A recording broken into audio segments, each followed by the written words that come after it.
የሆነ ህፃን ልጅ ይዤ ምናምን ካልኩ ማለት ነው። እና እንዴት ልጅ ነበረች ስራ አስገባኋት በእኔ ሴትዮ በኩል ማለት ነው። የሆነ 3 ወር ሰራች እና ብር ያዥ እንደዚህ ሁኝ ስራ አትወድም ልጅቷ እና ብዙ ስራ አትወድም። እጃዛ ቤት ቲክቶክ ታበዛለች፣ የተለያዩ ሚዲያ ላይ ታበዛለች፣ ቪዲዮ እየቀረጸች ስራ ብዙም አትወድም። እከሌ የተያዘ ብላ ብዙ ጊዜ እኔን ታስፈራራኛለች። እና እኔ ደግሞ በፍርሃት ብያዝስ እያልኩኝ አሁን የረፍት አልወጣም፣ ስራዬን ነው የምሰራው፣ ጠፍቼ ነው የምሰራው። ልጅቷ ፓስፖርት አወጣች አሰራለሁ ብላ ፓስፖርት እዚህ አውጥታ ግን ስራ አትወድም። ከልጆች ጋር በመዞሩ አሁን ባለፈው ተዛ አገሯ ገባች። አገር ቤት ገብታ ፓስፖርቷንም አልያዘች ምንም አልያዘችም፣ ተይዛ ገባች። ይዛ ስትገባ አሁን አገር ቤት ፓስፖርት ለማውጣት 6 ወር አሏት።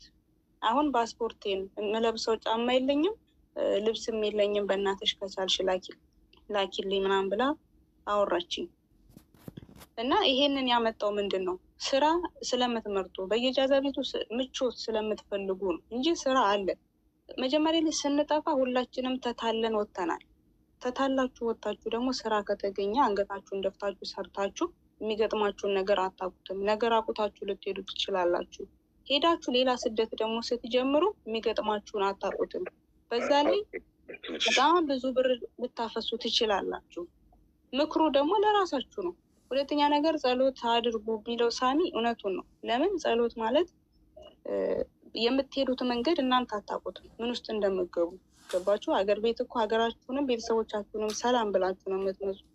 በዛን ሰዓት ያ ጸሎት ያደረጋችሁት ነገር ለእናንተ ሊታደጋችሁ ይችላል። እና ምክሩን ከቻላችሁ በእናታችሁ በደንብ ስሙ። ዩቲዩብ ላይ ገብታችሁ በደንብ ስሙ እህቶቼ፣ ይጠቅማችኋል። የአንድ ሰው ታሪክ ለእናንተ የሚነገራችሁ ነግበኔ የሚባል ነገር አለ። እከሌ ኩላሊቷን ታመመች ሲባል እንደ እኔ ጋር እንደማይደርስ ምን ማረጋገጫ አለኝ ብላችሁ ማመን ነው ያለባችሁ። አይ እከሌ ባሏ ከዳት እንዲህ አረጋት ሲባል ነግበኔ የሚባለው ነገር ሁሌም ማሰብ አለባችሁ። በደንብ ተማሩ ነው የምለው። ሌላ ደግሞ አገራችሁ ገብታችሁ ቲማቲም ሸጣችሁ ብትኖሩ ብሎ ሳሚ ብዙ ጊዜ ይናገራል። በዚህ ጉዳይ አንዳንዶቹ ሲተርቡ በጣም ይናደዳሉ። ለምን ብትለኝ ነጋዴ ያለውን ገንዘብ ማለት ነው እናንተ ስለማታውቁ ነው። እኔ ንግድ ላይ በደንብ ነው ማለት በጣም ንግድ ነበር እና በጣም ብር ሀብታም ነው ነጋዴ። ይሄ ቆሻሻ ልብስ ለብሶ ምናምን ስታዩት ተራ ምናምን እንዳይመስላችሁ፣ እንዲያውም ነጋዴ ነው። እሺ በጣም ብር እሱ ነው በሳምንት 100 ብር 200 ብር እየጣለ እስከ 50 ሺህ ብር እኮ የሚጥሉት። ስንቱ የቤት ባለቤት የሆኑ በጣም ብዙዎች አሉ። በጣም ብዙዎቹ ሀብታም የሆኑ አሉ። ስለዚህ ላቋርጠችና ማማዬ ላቋርጠችና አሁን አውደ ዓመት በዓል ላይ ማን ነበር ስሟ እንትና ሀረግ የምትባል ልጅ ከየት ሄደች ልጅ ነች እና ሳሚ እጄ ላይ 200 ሺህ ብር አለኝ እንዳልመለስ ሰውየው በወር ደሞዝ በሰጠኝ ቁጥር ሊደፍረኝ ይታገላል እና ከምመለስ እንደው ሀሳብ ስጠኝ እባክህን፣ እንደው እባክህን ስለ መድኃኒዓለም ብለህ ምናምን ስትለኝ አጋጣሚ ይኸውላችሁ ይሄን የነገረችኝ የዛሬ 15 ቀን ነው። በደንብ ስሙኝ፣ ለእናንተ ይጠቅማቸዋል። ከዛ የሆኑ ሰዎች አሉና አገናኘዋት እዛ ደብረ ብርሃን። አንድ ስሙንም ጠቅስላችኋለሁ ከፈለጋችሁ፣ ያው ስሜ እንዲነሳ አልፈልግም ስላለኝ ነው እንጂ እሱ ጋር አገናኘዋትና 200 ሺህ ብር እጇ ላይ ያላት ስራ መስራት ትፈልጋለች ስለው በቃ ብሩን እጇ ላይ ተያዘው። እኔ 226 ዶሮ ሰጣታለሁ። ሰምታችሁኛል? 226 ዶሮ ሰጣታለሁ። ይህን ዶሮ ሽጣ ከዛ ትርፋን ትውሰድ ገንዘቧን ትመልስልኝ አለ። 200 ሺህ ብሯን ሳትነካ ግን ውልና ማስረጃ ብሩ እንድትመልስ ውልና ማስረጃ ትመራለች። እየሰማችሁ ነው? ይሰማል? ይቆራረጣል መሰለኝ። የተቆራረጠ ነው። እባካችሁ ታብታብ ብታደርጉ ታሪፍ ነበር። ታብታብ አድርጉት። ታብታብ አድርጉት። አዎ ከዚህ 226 ዶሮ ላይ እስኪ በመድኃኒዓለም ስንት ብር ብታተርፍ እስኪ ገምቱ። እስኪ ዳኒ ገምት። 226 ላይ ስንት ብር ብታተርፍ ይመስላል? ከደብረ ብርሃን ነው አስጭና ያመጣችው።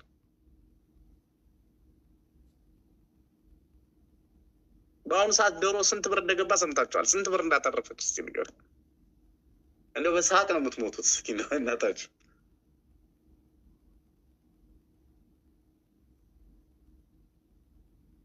ገምቱ እስኪ፣ የግሌ ገምቱ። ያው አሁን ያለበትን የዶሮ ሁኔታ አናውቅም። እኔ ለምሳሌ አሁን ያለበትን የዶሮ ዋጋ እናቀው ይሄን ዶሮ 7ም 8ም ቴንኪው እግዚአብሔር ይስጥልኝ። በስመ አብ ኢሳያስ አረ ኢሱ ነው ኮፍያ ለበሰኝ እኮ። እሺ ስንት 120,000 ወይ 220,000? ቀልደኛ ነሽ በጣም። 486,000 ብር አተረፈች። ይጨበጨብላት አይገብ። ሀረግ ትባላለች። እኔ ቪዲዮውን ራሱ አንድ በተለይ ተሰሙታለች። ቪዲዮ ቀርጬላታለሁ። ለበዓል ወደዚህ ተንከልክዬ ስለመጣሁ ነው እንጂ ቪዲዮ አለ። 400 በጣም በሚያሳዝን ሁኔታ በቃ አልቅሳ ልትሞት በደስታ።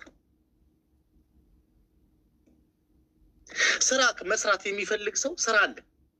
ይኸውላችሁ አሁን እቺ ካንሰር የታመመችው ልጅ ያልኳቸዋለች 2 ኩንታል እንትና ሶፎንያስ የሚባል ጓደኛ እንዳለ ታውቃላችሁ። 2 ኩንታል እንትን እንደሚባለው ሽንኩርት ገዝቶ ሰጥቷታል። ሰፈሯ አስፋልት ዳር ነው ቤት የተከራየችው። እዛ ላይ ዘርግፋ በአትክልት ዋጋ ስትል ሰው ተሰልፎ ነው የገዛት።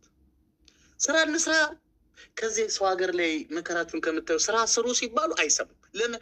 መጀመሪያውን አይምሯቸው ላይ ተጠቅጥቆ የተሞላው ሌላ ነገር ነው። ፖለቲካው፣ ወሬው፣ ምኑ ስለተሞላ ቦታ ተይዟል። ይሄ በቃ ጭንቅላት ውስጥ ሌላ ትርፍ ቦታ የለም። ያ ትርፍ ቦታ ከሌለ ደግሞ እንዴት ሰው ሰርቶ መቀየር ይችላል? እስኪ መልሱልኝ። ትሰራላችሁ። ሰው 5 አሳ ባርኮ 5,000 ሰው የመገብ አምላክ እንዳለ መጽሐፍ ቅዱስ ላይ ተጽፏል። እግዚአብሔር የሚሳነው ነገር ትንሹን ነገር ብዙ የሚያደርግ አምላክ ነው ያለ። በሙስሊምም በክርስቲያንም በረከት አለ። እመኑ ነው ያለው እግዚአብሔር። አንኳኩ ነው ያለው እንጂ እንደዚህ እኔ አንዳንዴ ይገርመኛል። ማንኳኳት ሰው 1-2 በር ያንኳኳና ተስፋ ቆርጦ ይወድቃል። አይ እኔ ነገር በቃ ዋጋ የለኝም ይላል። 99 በር አለው። ተስፋ ለመቁረጥ ጠንካራ መሆን እኔ ከነዳኒ ጥንካሬን አይቻለሁ። ዳኒ ሊጠሉት ስንት ጊዜ ሞክረው ነበር፣ ግን እሱ ጥሷቸው ትርምስምስ አውጥቷቸው እሱ አናታቸው ላይ ወጥቷል። ይኸው ዳኒ አላውም በህይወት እንደውም ጭራሽ የወለድ ልጆች አባቱ ነው። የሀብታም ኑሮ ነው እየተጫወተ ያለው። እስኪ ምን ሀብቱን እንኳን ተውና እንደው ስለ ስራ ከተወራ ትንሽ ማውራው ነገር ምንድን ነው? እንደምን ቆያችሁ በድጋሚ? ዳኒ ከማውራት በፊት እስኪ አንዴ ላቋርጥና ጸጊ እስኪ ድምፅሽን አሰሚናለሽ? አለው ሳሚዬ አለው። ይሄ ድምፅ አለ። ይሄ ድምፅ አልሞተም። ጸጊን ላስታውሳችሁ፣ የግሌ ታውቂያት ይሆናል። ዳኒ ወይም ጆሲ ታውቃታላችሁ። ጸጊ ማለት በትረካ የምታቀርበ የነበረች ልጅ አስታውሷት። ሚገርም ተረካ። በቃ ሁላችን አፋችን ከፍተን ግማሻችን እያለቀሰን የምንሰማት ልጅ የነበረች ልጅ። የት ገብታ እንደወጣች አላውቅም። ዛሬ ፍልፍል አድርጌ አምጥቻታለሁ። ጸጊ በጣም ትገርምታለች። ኧረ በስመ አብ ትረካ መሰለ። ወፎች ራሳቸው ሲረግፉልት ቢን አሁን አረጀን በቃ።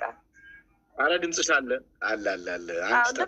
ደግነቱ ድምፅ አይሞትም ድምፅ። እስኪ ጸጊ ማለች እንግዲህ እዚህ አንጀቷ ድብን እያለ ነው በምትሰማው ነገር በጣም ነው። አንዴም ላይ ከእሷ ጋር ቀርቤ አይታችኋኛል። የሆነች ልጅ ሙታ በቆሻሻ በኩል ከፎቅ ላይ ወድቃ እኔ እና እሷ ቪዲዮ ሰርተናል። አይታችን ከሆነ ለ2 ሆነን በጣም ብዙ ሰው አይቶታል። በፊት ነው ቆይቷል። እስኪ ጸጊ በኋላ እድል ሰጥሻለሁ። ዳኒ እስኪ የግሌ እዚህ ቦታ ላይ ያለች እና ጆሲም ሀሳብ ስጧት እስኪ። እኔ በጣም የተደሰትኩባት እንዲህ አይነት ሰዎች ቢኖሩ አሁን ሰው አይደክምም፣ ተስፋ አይቆርጥም፣ ታሞ መንገድ ላይ አይቀርም። አሁን የግሌ ጠንካራ ሰው ነች። እኔ ጸልዩ ይላል ደግሞ ሳሚ ጸልዩ ይላል። እኔ አሁን እዛ ጋር ጸልይበት ጋር በጣም ጠባብ ነው በሩ። አልጋው ይመተኛል ሰግድ ራሱ ማለት ነው። ታያችኋል እዛ ጋር እዛ ጋር የጸሎት ቦታዬ ነው እና ስጸልይ ደግሞ ያልጋ ይመታኛል ራሱ ሰግድ ማለት ነው። ግን ነገ ደግሞ እግዚአብሔር ሰፊ ይሰጠኛል፣ ትልቅ ቤት ይኖረኛል እያልኩ ነው ብለው እና ዜና ትክሙ ብሎ አንድ ቀን በጣም ስለ ዜና ሰበር እናንተ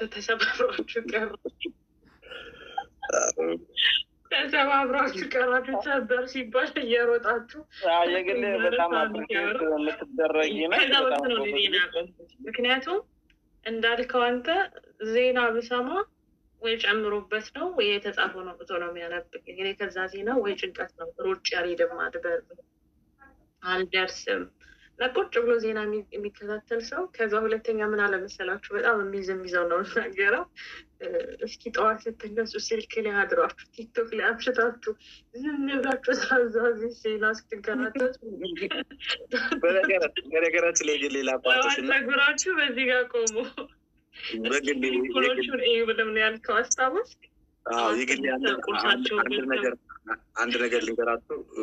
ዳኒ በደንብ ያቀኛል፣ እኔን በደንብ ጠንቅቆ ያቀኛል። እና እኔ ሚዲያ ላይ ስወጣ ነው እንጂ ራሴን የማላውቀው። እኔ አሁን መልሼ ራሴን ቪዲዮ እያየሁ አልጋ ላይ ሆኜ ፍርፍር እየስቃለሁ። አንዳንዴ እንዴ እያወራሁ ስላለ እኔ አይታወቀኝም። ስሜታዊ ሆኜ ሳወራ ይሆን አላውቅም። ሰው ይጠቅማል ግን የእውነት አሁን ጠዋት ተነስታችሁ እያልኩ ለጓደኞች ይላል ፊሊፒኖች ጠዋት ተነስተው ቢልኮርኒንግ ወተታቸውን ውሃቸውን ነው እራሳቸውን ጠብቀው ሻወር ገብተው ጸጉራቸውን አስይዘው ነው። እኛ ዝም ብለን ሮጠን ምናምን ነገር ከዛ እሱ በጣም ብዙን ሰውን እንትን እያልገባ ለአንተ ሊመስል ይችላል እንጂ በጣም አሪፍ ነው።